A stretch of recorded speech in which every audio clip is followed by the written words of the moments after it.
Bienvenue Stop Invest, la chaîne des top d'investissement. Ici, on parle essentiellement d'entreprises de qualité. Alerte, watchlist, déjà, Vel Resort, c'est une compagnie de qualité. D'accord. Donc, en se basant essentiellement en se basant essentiellement ici sur les éléments quantitatifs de la compagnie, donc les états financiers, est-ce que cette compagnie-ci est sous-évaluée en date d'aujourd'hui? Je rappelle que ceci représente uniquement mon point de vue et non un conseil d'investissement. Et comme d'habitude, je me réserve le droit de me tromper. Vous constatez qu'on en a parlé ici dans ma top, voilà, entre parenthèses ici, ma top, voilà, mon top CTO ici de rêve, entre parenthèses. Vous avez vu ici que j'ai cité Vel Resort et je ne pense pas l'avoir déjà analysé ici. C'est la raison pour laquelle on va faire cette vidéo aussi. Donc ici directement, vous savez que vu qu'on va passer par Fastgraft, j'ai besoin de quoi? J'ai besoin ici d'aller regarder déjà Vel Resort, qu'est-ce qu'ils font?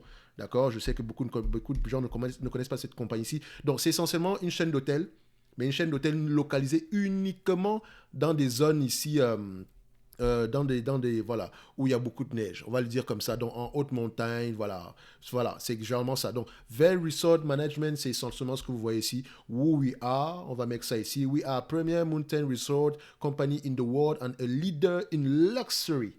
Donc, c'est pas des hôtels à $100 la nuit, hein. Non, non, non, non, non, c'est vraiment ultra qualitatif à ce niveau-là. Ok, donc si vous aimez le luxe, d'accord, il y a de fortes chances que voilà, cette compagnie-ci puisse vous plaire. Donc, on arrive ici, vous savez que voilà, vous pouvez à peu près voir les marges ici, vous pouvez regarder ici à peu près également ça c'est vite fait, hein, d'accord. Donc, vous pouvez également voir ici que le revenu ici a tendance à croître année après année. Est-ce que la marge brute, parce que si vous êtes une entreprise de luxe ici, est-ce que vous avez une marge brute qui est également croissante ou bien qui reste stable? Vous constatez quoi sur cette compagnie-ci? On a une marge brute qui est à peu près stable. La pandémie étant passée par là, c'est tout à fait. Enfin, non, ça c'est 2016, attention. Donc, on a une marge brute à peu près stable sur les dernières années. Même avec la pandémie, on a gardé nos marges à peu près stables. OK? Donc, en termes d'évaluation, qu'est-ce que ça va donner? Vous savez qu'en termes d'évaluation, si j'ai besoin de la dette nette, d'accord? Donc, dette nette ici, je viens ici, je prends le nombre d'actions. Le nombre d'actions a tendance à augmenter ici parce que c'est une entreprise qui investit également massivement dans son infrastructure. Je pense qu'elle fait, si je ne me trompe pas, est-ce qu'on fait quelques rachats d'actions? Est-ce qu'on fait quelques rachats ici d'entités? Donc, on va voir ici.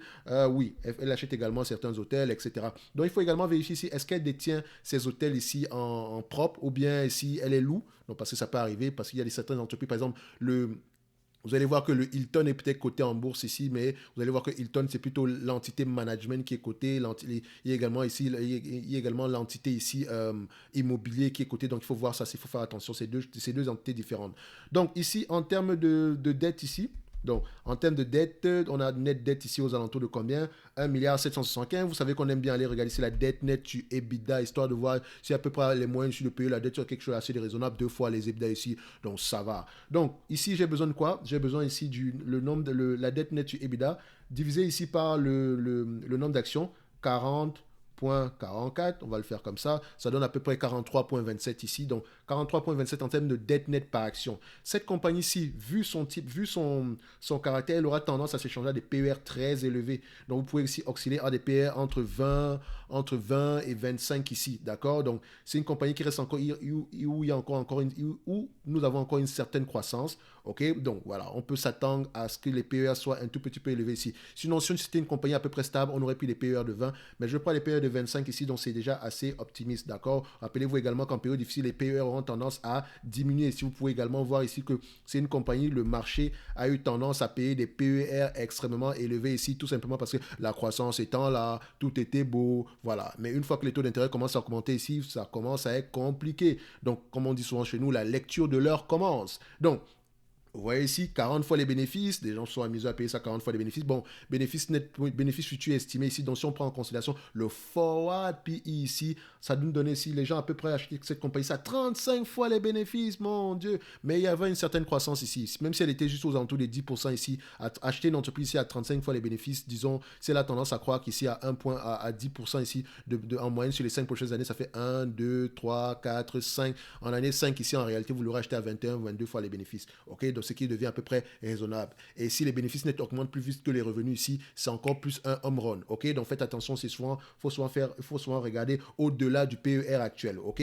Donc également, il faut se poser la question à savoir est-ce que les marges actuelles ont tendance à augmenter ou bien est-ce que les marges de net actuelles auront tendance à augmenter dans le futur? Est-ce que c'est le cas? On peut vérifier ici. Voilà. Pour le moment, la pandémie étant passée par là, on avait une situation d'augmentation des marges ces dernières années. Donc, rappelez-vous, en 2018, on avait à peu près du 19%. La pandémie étant passée par là, entre-temps, ici, vous voyez qu'on revient à peu près sur, on revient petit à petit sur les marges qu'on a connues ici aux alentours de 2018. Donc, quand on regarde ici de manière trimestrielle, voilà, ça reste encore compliqué. Donc, les trimestres où on fait beaucoup d'argent ici, c'est généralement le mois de janvier ici et le mois d'avril parce que personne, voilà, c'est à peu près les périodes où elle fait beaucoup d'argent, d'accord? Donc vous pouvez comprendre que si c'est là, aussi si on a des hôtels ici en haute montagne, etc., en période hivernale, voilà, l'hiver ici, c'est pas toute l'année, d'accord? So, en termes d'évaluation, qu'est-ce que ça va nous donner ici? Vu qu'on a déjà pris la dette nette, on a pris le nombre d'actions, qu'est-ce qu'on aura ici en termes de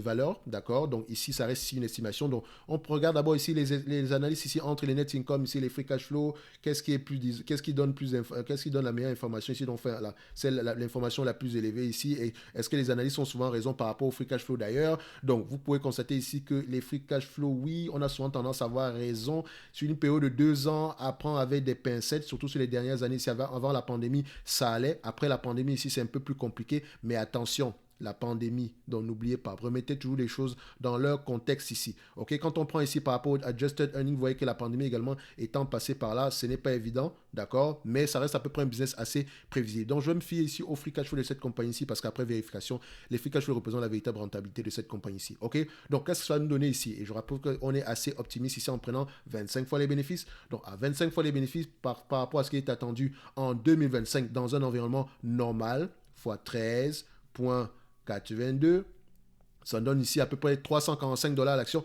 moins la dette nette par action en date d'aujourd'hui qui est de combien? On a une dette nette par action de 43,30 $, donc 43,27 $, je vous l'arrondis à 30, 43,30 $, on aura une valorisation ici à 302 $ l'action. Donc, pour cette compagnie-ci, à X25 fois les bénéfices, d'accord? Donc, X25, ici, on aura à peu près 3,02 $ l'action. Donc, n'oubliez pas également, si les PER, si les taux d'intérêt continuent à augmenter, ça va être compliqué. Mais également, il y a une certaine croissance ici qui pourrait faire que, OK, le 25 fois les bénéfices qu'on se dit payer ici aujourd'hui, voilà, on peut complètement l'amortir ici si les PER ont tendance à diminuer ici et que les bénéfices nets continuent, les prix cash flow par action continuent à augmenter, ça va pouvoir s'égaliser en conséquence. Mais si on avait une entreprise qui n'était pas de croissance ici, on payer 25 fois les bénéfices ici, même si elle est très qualitative, c'est trop optimiste. Donc, n'oubliez pas, ok, parce qu'on peut faire dire tout et n'importe quoi au revenu, en utilisant le mauvais ratio, ok, ou bien les mauvais multiples, d'accord, ne l'oubliez jamais. Donc, maintenant, si j'aime bien penser en termes de rendement, l'entreprise vous distribue la totalité des bénéfices nets attendus en 2025 dans un environnement où tout se passerait bien. N'oubliez pas qu'en 2024, elle prévoit gagner beaucoup plus d'argent que 2023 ici.